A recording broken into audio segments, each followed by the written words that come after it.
Miniature drawstring bags. The simplest of projects, and yet so beautiful and so enjoyable to make, even for beginners. I'm going to go through all the steps of creating these 3 bags and show a few different methods for adding lining, the channel, and so much more. Stitch along with me as we make a beautiful slow stitched pouch. Let's get started. I'm going to start by creating a fabric collage. Then we're going to move on to slow stitching, 2 different methods for adding lining and creating the bag, and 3 different methods for adding the channel for the drawstring. So let's get creating. I'm starting a fabric collage working on a piece of light blue cotton lawn. It's a light, thin cotton. And I'm bringing out strips of fabric from my stash, and I'm starting to move them around on top of this piece of blue. I'm settling on a color palette that's green and yellows, and just some little touches of pink.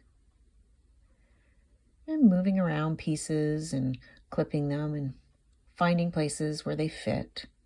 I'm remembering that I'm going to fold this in half, so I'm kind of dividing my piece in half in some ways visually, trying to make two halves that go together, but remembering that they are going to be separate.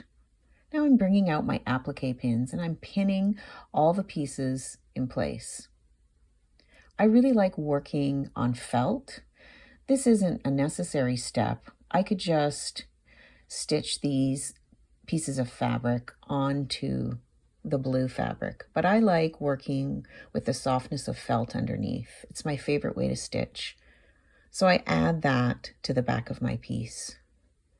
And then it's time to baste all these pieces of fabric down. And I'm just using regular sewing thread from my sewing machine. And I'm moving along, taking smaller stitches on the front and larger stitches on the back, and securing everything in place, and removing the pins as I go. If you want to see this process in even greater detail, I'm going to link to another project I did where I made a larger bag by hand. And in that video, I go through all the steps that I take here, just in a little more detail about securing down all these pieces of fabric and adding the stitch to them. So now that that's basted in place, I'm taking a look at my piece and deciding I want just a couple of more pieces of collage. So I place them on the piece until I'm satisfied, and then I'm ready to begin my slow stitching. My first pass across the piece in slow stitching is with white pearl cotton. After I've gone across it once, I turn around and I go across it again in between the lines I've already stitched. Now I'm coming back in with colorful thread. I've picked out 2 colors in this ochre yellow color. I'm going to add some stitching around each piece of patchwork, and I'm going to come back in with this blue color and add some more stitching. I also have a quick video on how I secure down patches and edges, and I'll link to that video as well if you want to see my process for that. At this point, I could sew the side and bottom and make it into a bag, but I decide I want to add another strip along the bottom. And of course, once I have that strip, I decide I want more patchwork and more stitching to integrate everything. Now I'm going to switch to the other piece that I worked on that has more gray in it and show the first method for adding lining and creating the bag. I've selected a piece of cotton of the same weight as the blue. It's a light cotton that I've dyed with avocados, making sure that it fits. Then I'm putting right sides together and I'm pinning the pieces larger than I need. I'm just leaving it there for now, and I'm marking off a straight line. And then I'm going to sew across to attach the 2 pieces. And what that will do is enclose the raw edges of both. So the top of my piece will have a nice smooth line. I fold it over and I take it to the iron. iron it in place, and trim off the excess. I'm happy with the way that that looks, so I'm going to fold the piece in half and get ready to sew it together.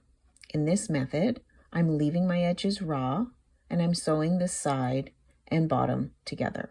I've drawn a straight line on both sides of my piece so that it will be sewn straight, and I'm also drawing a line across the bottom. Then I'm going to take some clips, clip it together to hold it in place, and then stitch the piece up. I'm going to start at the bottom, work my way across, and then I'm going to end at the top so that I have thread left on my needle to continue to the next step. What I'm doing here as I sew is I'm flipping the piece back and forth to make sure that I'm sewing on those lines and getting a really straight stitch all the way across. I've made my way to the top. I'm going to leave the thread, clip my corners, flip my bag out, and make sure that it looks the way that I want it to. Everything's straight, that I've caught all my seams, and it's looking really good. So now what I want to do is stitch down that raw edge.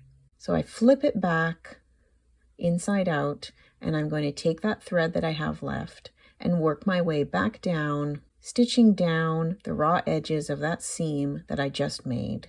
This is a nice thing to do just as an extra step to make your finish really nice. I've done it up the side here. You can also do it on the bottom to enclose those raw edges. I'm going to turn my bag back around, have a look at it, and I can see that that seam is enclosed. It's looking really nice.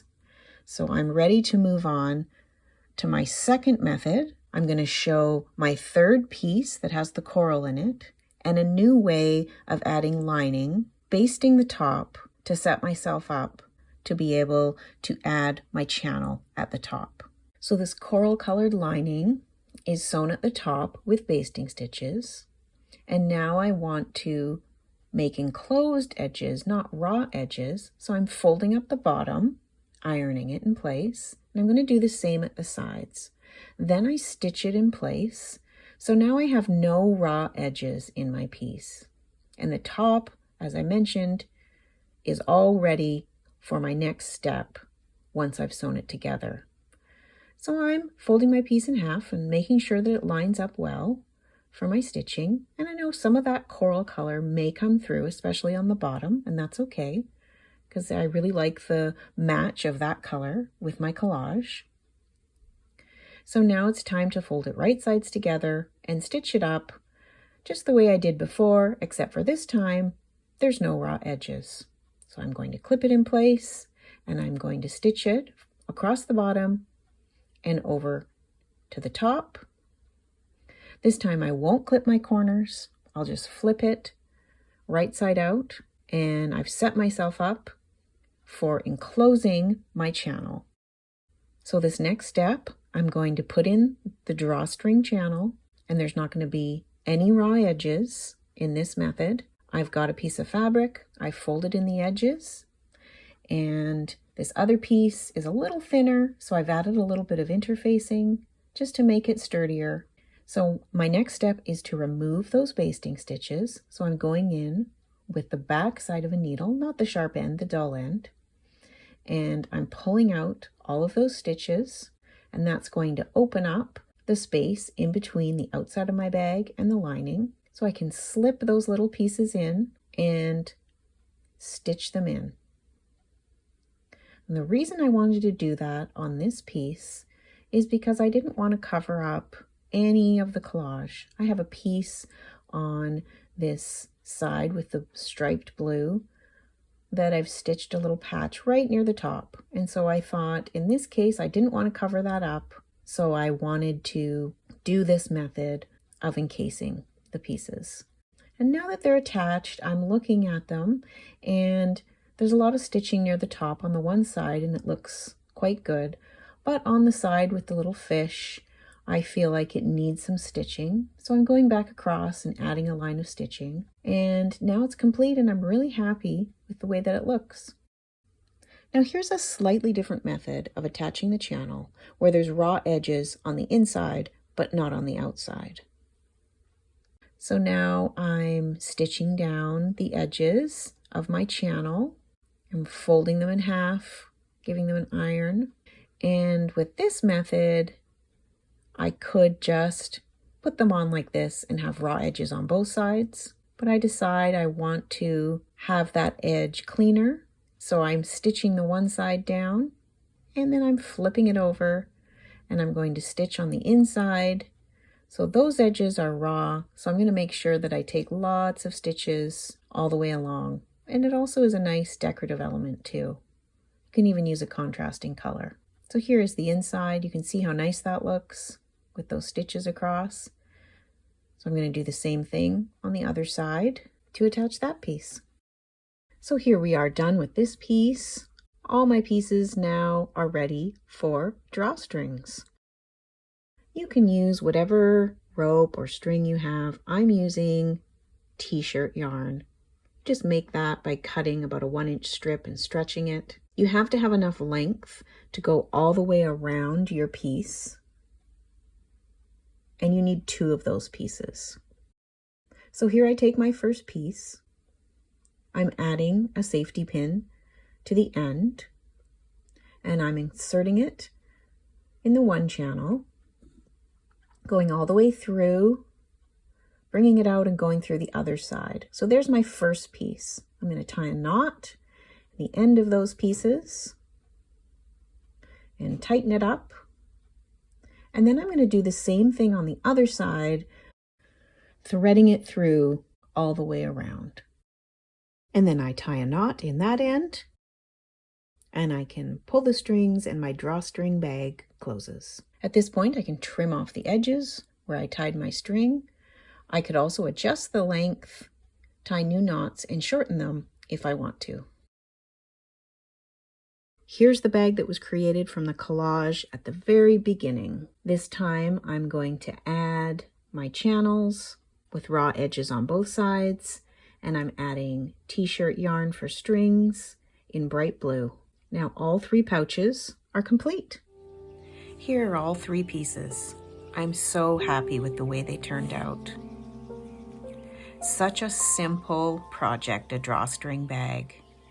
But it's taken to the next level with all this patchwork and slow stitching. I hope this inspires you to make your own. There's so many possibilities, from the patchwork to the finishings to the lining. They're really endless. Thank you so much for joining me. Until next time, happy stitching.